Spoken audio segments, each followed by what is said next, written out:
Good morning, and thank you for joining us for this segment of Coffee with the Pastor. I'm glad to be back in the house of the Lord once again. I want to thank all of my associates that have come and that sit in and done such a marvelous job. We thank God for them. Today I want to talk to us from Philippians 4:4, and it reads and it says, "Rejoice in the Lord always." And it says, "Again I say, rejoice." I want to talk about rejoice. Doesn't it seem strange that a man could be sitting in prison behind bars, and yet he takes the time to pen a letter and to tell the church to rejoice? Paul's attitude teaches us something about life that is a very important lesson, that our inner attitudes do not always reflect our outward circumstances. Paul was full of joy because he knew that whatever and no matter what happened to him, that Jesus was with him. It's so easy to become discouraged about your circumstances and the unpleasant things that you go through in life and that transpire in your life when you feel like that nobody's with you. But if we could only remember that we don't have to face whatever situations that it is that you're facing today in life. You don't have to face your situations alone. Jesus is always close to us to provide us with strength, courage, hope, and help. So Paul here in this letter today, he's determined to have some joy in his life despite the circumstances that he finds himself faced with. Despite his confinement, he would say to us today that I've learned how to be content in whatsoever state that I'm in.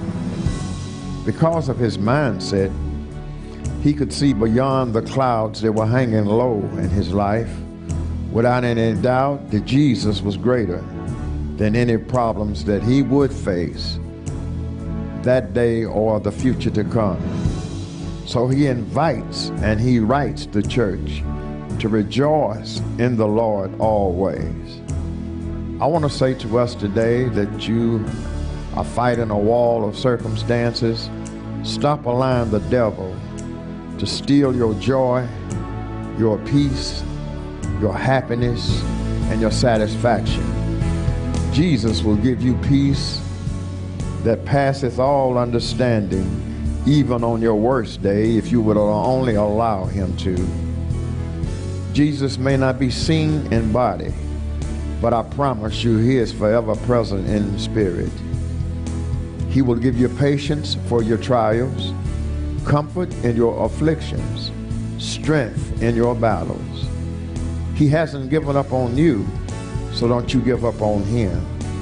Rejoice today, my brothers and my sisters. God is still on the throne. Jesus is still saving souls. The Holy Spirit is still guiding and protecting us each and every day. As I leave you here on this morning, the Bible teaches us some very important keys that enable us to rejoice.